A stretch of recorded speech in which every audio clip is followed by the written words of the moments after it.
আসসালামু আলাইকুম, welcome to my cooking channel cook house. আজকে আমি করব বিফ বিরিয়ানি, বাট সম্পূর্ণ আমার রেসিপিতে। প্রথমেই প্যানে সরষের তেল দিয়ে নিয়েছি, এরপর আমি কিছু গোটা মশলা ছেড়ে দিচ্ছি। এরপর আমি 1 বাটি পেঁয়াজ কুচি দিয়ে দিব এখানে।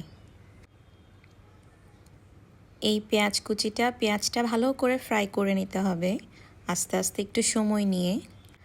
আপনাদের কাছে যদি আমার এই ভিডিওটি ভালো লেগে থাকে, প্লিজ সাবস্ক্রাইব করবেন আমার চ্যানেলটি। পেঁয়াজগুলো হালকা বাদামি হয়ে আসলে আমি এতে ধুয়ে রাখা গোশতগুলো ঢেলে দিব। আমি এখানে প্রায় 1.5 কেজির মতো গরুর গোশত ইউজ করেছি রান্নার জন্য। আস্তে আস্তে আমি সবগুলো গোশত অল্প অল্প করে ঢেলে দিচ্ছি, যাতে বাইরে কোথাও পড়ে না যায় বা গোশতের পানিগুলোও গোশতের সাথে চলে না আসে। ব্যাস, আমার এখন গোশতগুলো দেওয়া হয়ে গেল অলমোস্ট। গোশতগুলোকে আমি একটু নেড়ে চেড়ে নিব, অল্প কয়েক মিনিট আমি গোশতগুলো ফ্রাই করে নিব। এভাবে নেড়ে চেড়ে সব দিক একটু হালকা করে ভালো করে ফ্রাই করে নিব। অনেকেই আছেন একসাথে সবগুলো মশলা দিয়ে তারপরে কষিয়ে রান্না করেন, অনেকেই আছেন গোশতর মধ্যে সবগুলো মশলা মাখায় তারপরে রান্না করেন। আমি এভাবে রান্না করি। সবারটাই মজা হয়, এক একজনের রান্নার টেকনিক জাস্ট এক এক রকম, আর কিছুই না। বাট এভাবে একবার রান্না করে দেখবেন। এরপর আমি যেটা করব, আমি কোরবানের আগে একটা মেহেরানের বিফ অ্যান্ড মাটন বিরিয়ানির মশলা কিনে রেখেছিলাম। মশলাটা পুরো 1 প্যাকেট নেই, কারণ আমি এর আগে একটু ইউজ করেছিলাম। এখানে আমি বেশ কিছু মশলা দিয়ে গোশতটা আবার আরেকটু করে নেড়ে চেড়ে নিব। এভাবেই আমি প্রায় 5 মিনিটের মতো গোশতটাকে নেড়ে চেড়ে নিলাম মেহেরানের মশলাটা দিয়ে। এখানে আমি অন্যান্য আরও অনেক মশলা ইউজ করেছি, যার কারণে আমি মেহেরানের মশলাটা পুরো প্যাকেট ইউজ করিনি। আগে আমার হাফ প্যাকেট শেষ ছিল প্রায়। এখন আমি বাকি মশলাগুলো দিয়ে দিব। চলুন দেখে নিই কী কী দিচ্ছি এখানে আমি। প্রথমে আমি 2 টেবিল চামচ আদা বাটা, 2 টেবিল চামচ রসুন বাটা একসাথে রেখেছিলাম, ওটা দিয়ে দিলাম। এরপর আমি দিচ্ছি 1 টেবিল চামচ মেজবানের মশলা, 2 টেবিল চামচ মিক্স মাংসের মশলা। এরপর দিচ্ছি 2 টেবিল চামচ ধনে গুঁড়ো, 1.5 টেবিল চামচ জিরা গুঁড়ো। এরপর দিচ্ছি বাসায় তৈরি মিক্সড একটা বিরিয়ানি মশলা, গরম মশলাও বলতে পারেন। এগুলো সব একটু নেড়ে চেড়ে এরপর আমি এখানে আরও একটু মেহেরানের মশলা দিয়ে দিব।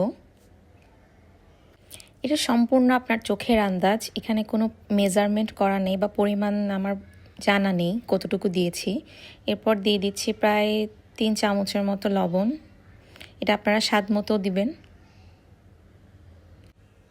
এরপর আমি দিয়ে দিচ্ছি 4 টেবিল চামচের মতো টক দই আমি রেডি করে রেখেছিলাম, ওটা এখানে ঢেলে দেব। আমি বেশি ইউজ করছি না টক দই, সবগুলো দিয়ে দিলাম। টক দইটা দেওয়ার পরেই আমি দিয়ে দিব 1 টেবিল চামচ পরিমাণ আমি চীনাবাদাম রেখেছিলাম। চীনাবাদামটা চাইলে আরও বেশি ইউজ করা যায়, অন্যান্য সময় হয়তো আমি আরও বেশি ইউজ করি, তখন আমি অ্যাকচুয়ালি চীনাবাদামের সাথে অ্যালমন্ড যেটা আছে কাঠবাদামও ইউজ করি। এখন যেহেতু কাঠবাদাম নাই, তাই আমি চীনাবাদাম বেশি দিতে চাচ্ছি না, আমার স্মেলটা অত একটা পছন্দ না। আপনাদের যাদের যাদের ভালো লাগে চীনাবাদামের স্মেল, আপনারা চাইলে আরও বেশি দিবেন, আরও টেস্ট হবে। আমি এটাকে একটু নেড়ে চেড়ে নিচ্ছি। এরপর আমি যেটা করলাম, প্যানটাকে পাশের চুলায় নিয়ে এখানে একটা কড়াই বসায় দিলাম, কয়েকটা কাঁচামরিচও দিয়ে দিলাম, এরপর ঢাকনা দিয়ে দিলাম এটাকে ভালো করে কষার জন্য। কড়াইতে আমি কিছু ঘি দিয়ে দিলাম, 2 টেবিল চামচ পরিমাণ। এখানে আমি অল্প কিছু পরিমাণ পেঁয়াজ বেরেস্তা করে নিব। এগুলো ম্যান্ডেটরি না, এগুলো আমার কিছু টেকনিক জাস্ট স্বাদটাকে বাড়ানোর জন্য, আপনারা ট্রাই করে দেখতে পারেন। পেঁয়াজগুলোকে আমি ভালো করে সুন্দর করে বেরেস্তা করে নিব, একটু সময় লাগবে, একটু সময় নিয়ে বেরেস্তা করে নিব। এর মধ্যে আমার গোশতটাও অনেকটুকু কষিয়ে আসবে। এই পেঁয়াজের বেরেস্তাটা অনেকটুকু ধৈর্য নিয়ে করতে হয়। এই যে হয়ে গেল গোল্ডেন কালার। এখন আমি গোশতের ঢাকনাটা তুলে এখানে সবটুকু বেরেস্তা ঢেলে দিব, ঘিটা সহ।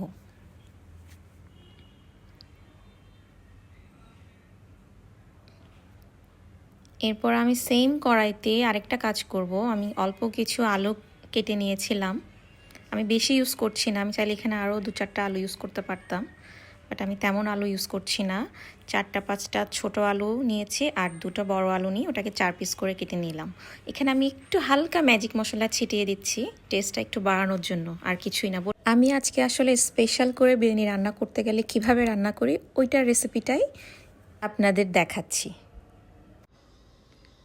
আমার গোশতটা একদম কুক হয়ে গেছে, এখন আমি জাস্ট চুলার হিটটা লো করে দিয়েছি।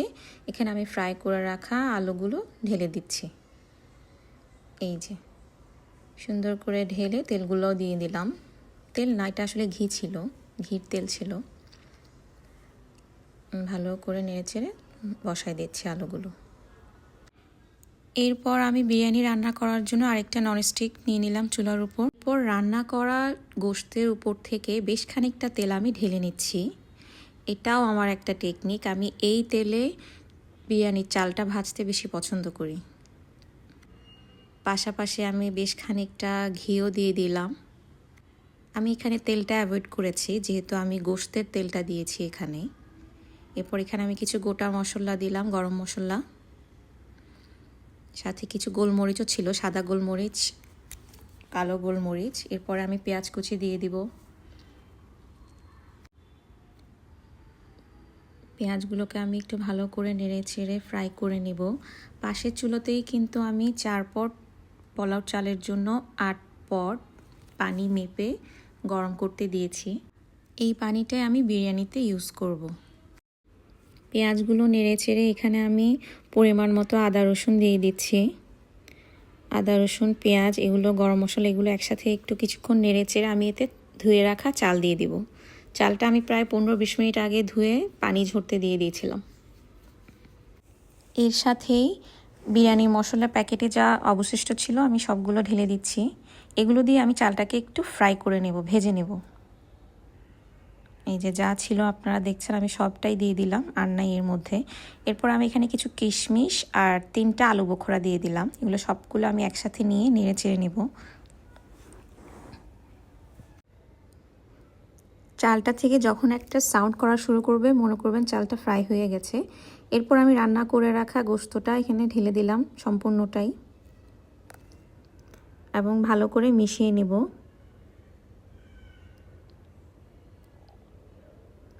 এভাবে মিশিয়ে নেওয়ার পর আমি পানি যে গরম করতে দিয়েছিলাম ওই পানিটাও আমি সুন্দর করে ঢেলে দেব। এই যে এখনই আমি সম্পূর্ণটা পানি ঢেলে দিলাম। আমি এখানে যতটুকু পরিমাণ পানি ছিল ততটুকু পরিমাণই ঢেলে দিচ্ছি, কারণ আমি এর বাড়তি কোনো পানি আমি গরম করতে দিইনি।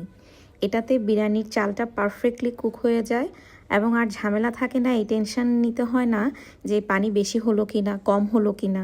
সবসময় মনে রাখবেন 1 পট চাল হলে 2 পট পানি, আর 4 পট চাল হলে 8 পট পানি।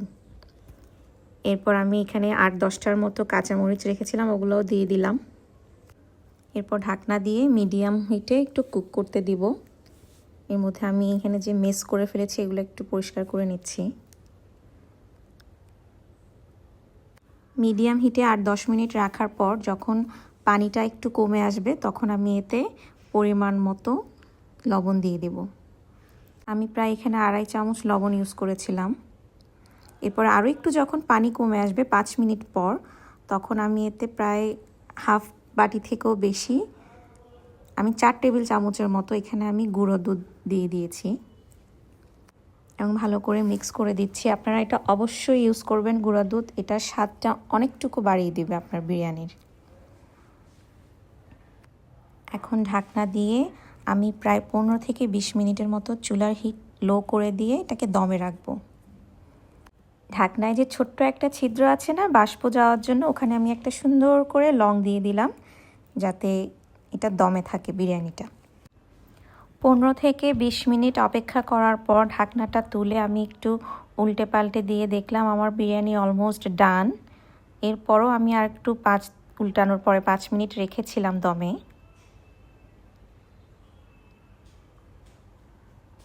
ভালো করে নেড়ে চেড়ে দিয়ে এভাবে নিচের চালটাকে উপরে তুলে দিচ্ছি। ভাতটা হয়ে গেল। আমি এখানে ভেজে রাখা কিছু বেরেস্তা দিয়ে উপরে ভাতটা সুন্দর করে পরিবেশন করে দিলাম। এই যে আমার ফাইনাল লুক বিরিয়ানির। আপনাদের ভালো লাগলে সবাই অবশ্যই লাইক করবেন, এবং আমার চ্যানেলটি সাবস্ক্রাইব করবেন। Thank you.